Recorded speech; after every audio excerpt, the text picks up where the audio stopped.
A new typhoon threat for the Philippines on tonight's Tropical Weather Bulletin.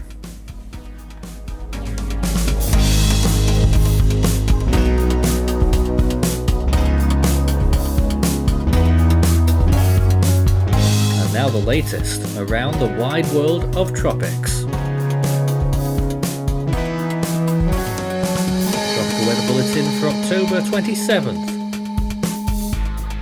Right now, I'm happy to say there's no current storms active, although it looks like there's a few on the way, and that's why we are code orange already right now, mainly for this Western Pacific system that's developing.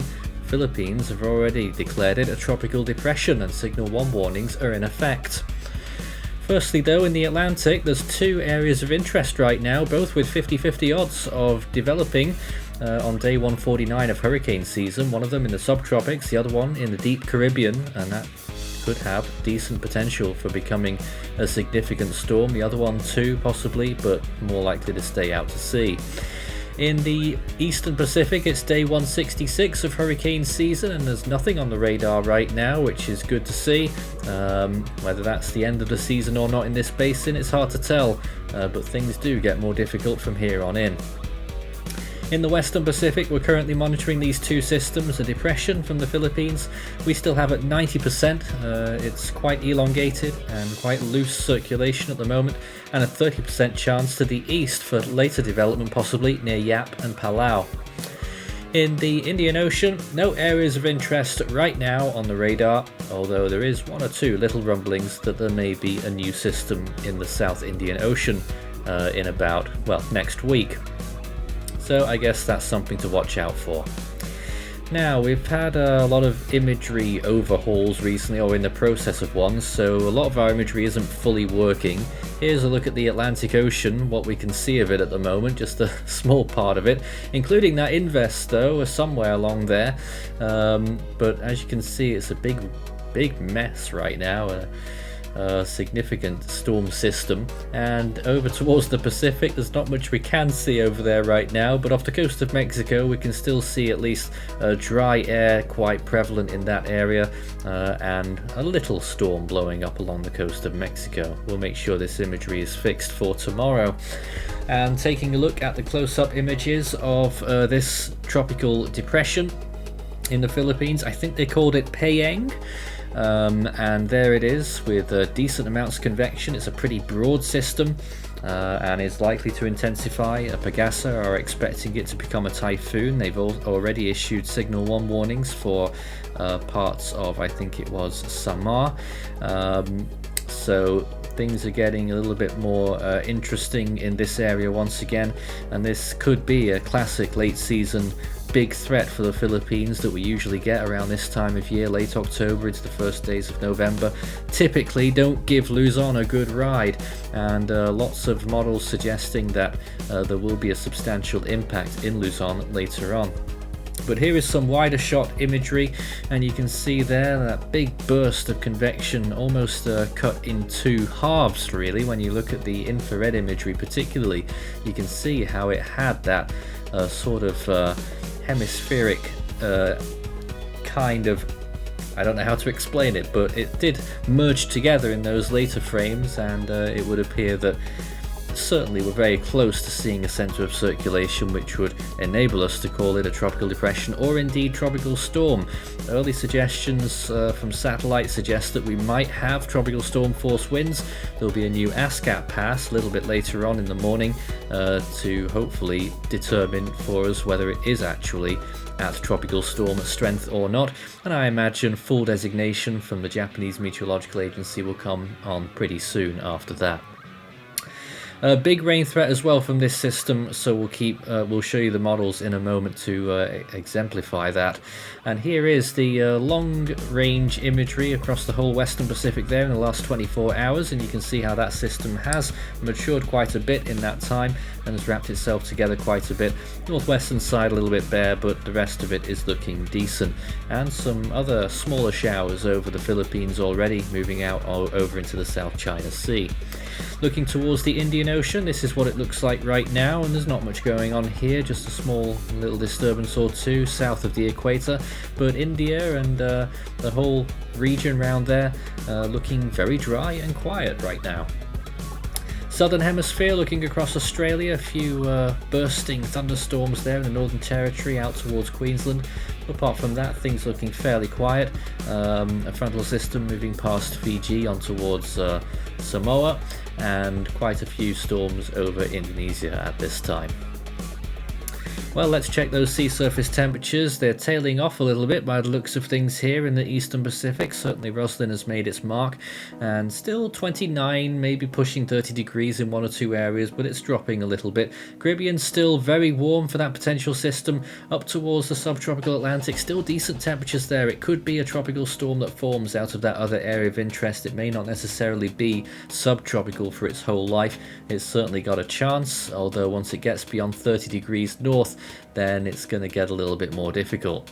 Indian Ocean still rather warm, 29 degrees there. Of course, after Sitrang, we were waiting for it for so long, and eventually it came, and it went by pretty quickly.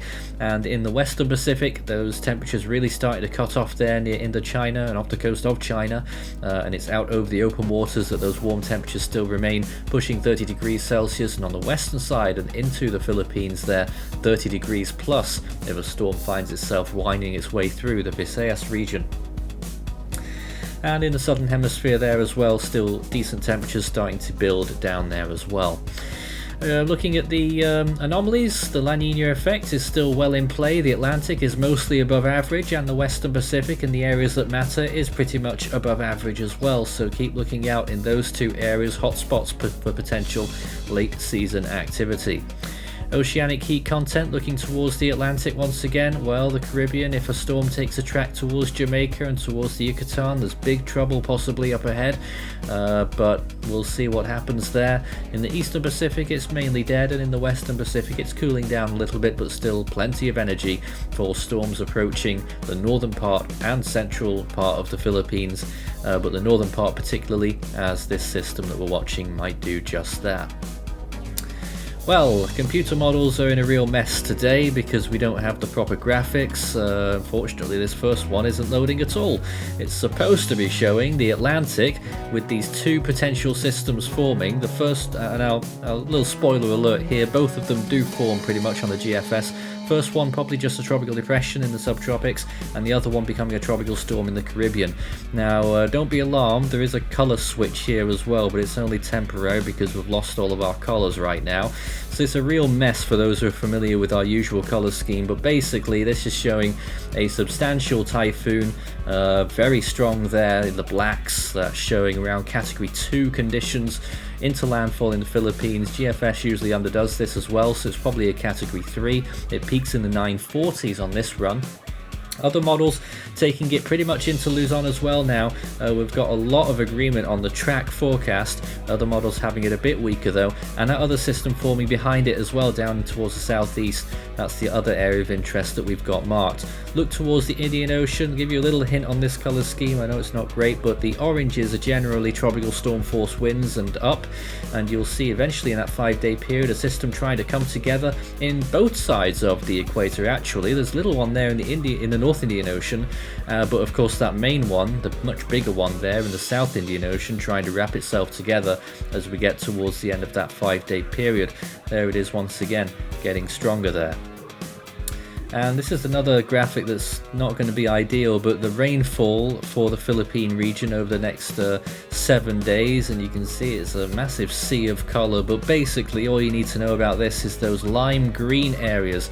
That's all swathes of rainfall above 14 inches, which is a hell of a lot. That's 350 millimeters of rain there, so that's all of that pale green area, which is pretty much over the large part of northern and central Luzon, underneath at least 350 millimeters of rainfall, and still quite high amounts for the rest of the Philippines there as well from this potential typhoon. And up towards Taiwan, we could be looking at very high amounts of rain for large areas, along with those strong winds from this up and coming storm. I imagine we'll have plenty of live coverage coming up on this in the coming days to talk about that whole thing a little bit better, with hopefully better graphics. In the longer range, this is day 5 through 10. Well, this is what the Atlantic was throwing up, and there's that system pushing through the Caribbean Sea. Latest GFS is showing this, a track that's still hovering down there, and it goes way down, becomes a substantial hurricane there, probably category 2, into landfall in Nicaragua. Shades of Julia almost, although this is of course much further north to begin with, but then it really dives down there towards the southwest and eventually makes landfall in southern Nicaragua. Feels like a push to me, but we'll see what happens there. I imagine some ensembles are still further north. Now, what happens to the Philippine typhoon? Well, actually it stalls quite a bit there before moving off towards the north past Taiwan, and then off towards the northeast eventually, and really dies off because of course very poor conditions up there, and it just gets shredded and sinks back down towards the south again, what's left of it. Strong extratropical system out there towards the top right, and the other system that was behind this potential typhoon weakens a lot before it gets to the Philippines as well, so it doesn't really impact land. Looking at the southern Indian Ocean, you can see this system really gets its skates on as it moves down towards the southeast into the Australian region. That's day 5 through 10 once again there, and that's probably a strong tropical storm. Looks like it's going for a second peak there right on that day 10 period. So a system that certainly might have a future there as well. We're only giving it, well, we're not giving it anything at the moment because it is too far out. Well, that's all the serious stuff done with. You can take a look at the Force 13 merch store and scan the barcode to take a look at all of our latest products, including our full season and individual storm animations, bespoke, made to your liking, out there as well. And are still waiting for Hone t-shirts, which are still flying off the shelves quicker than Hone could form, which isn't actually that quick. In the silly range then, day 10 through 16, you can see another potential system there, a really large one. And what's that? A storm moving off past the coast of Nicaragua and off to the northeast. And let me tell you, it is the same system that's currently being tracked. Watch again down in Nicaragua there. That system stalls a little bit, then moves back out, and then speeds off towards the northeast, passing Jamaica into Haiti, turns post-tropical somewhere around Puerto Rico there. That would be one of the craziest Atlantic tracks we've seen, and I guess that's why that's in the silly range. And looking down at the South Indian Ocean again, this system doesn't want to give up. It intensifies a little bit again, and there it is, stalling out, and I think that's going to be its undoing there. Doesn't quite make it to Western Australia, quite a way away actually, so no concerns there, and off it goes, moving off towards the west and completely dies out. Watch it again there, moving southeast. This is in the first days of November, but just a reminder again to Australia that the season is on its way, and we are indeed nearly here. Of course, in the Southwest Indian Ocean as well, they'll be watching out for this too, but it doesn't look like there'll be anything of note there. It was announced today that Hurricane Week 2022 will be taking place this year. It was a very late announcement, and it's only in 4 weeks' time. It starts on November 28th and runs through to December the 3rd with our Force for Good charity stream on Sunday the 4th. On this day, on October 27th, 2019, we had Cyclone Kia, which was a really powerful Category 5 storm. There it is pictured. And Hurricane Pablo, which was reaching its peak intensity, that tiny hurricane that passed by the Azores and caught everyone by surprise that year, moving off towards the northeast on this day and would turn post-tropical in the early hours of the next day. Kia, of course, stole the show though, with its beautiful appearance depicted there on that visible satellite imagery. I think from the morning of the 27th, if I'm not mistaken. That would be the evening, actually, looking at that imagery, the evening. Well then, today, back in 2022, the next name on the Atlantic naming list is Lisa. In the Eastern Pacific, it's Seymour. And in the Central Pacific, we are still waiting for Hone. And we are still at 80 storms for the year so far. In the Western Pacific, next up is Nalgi, which could happen fairly soon. The North Indian Ocean, Mandus is the next name on the list now.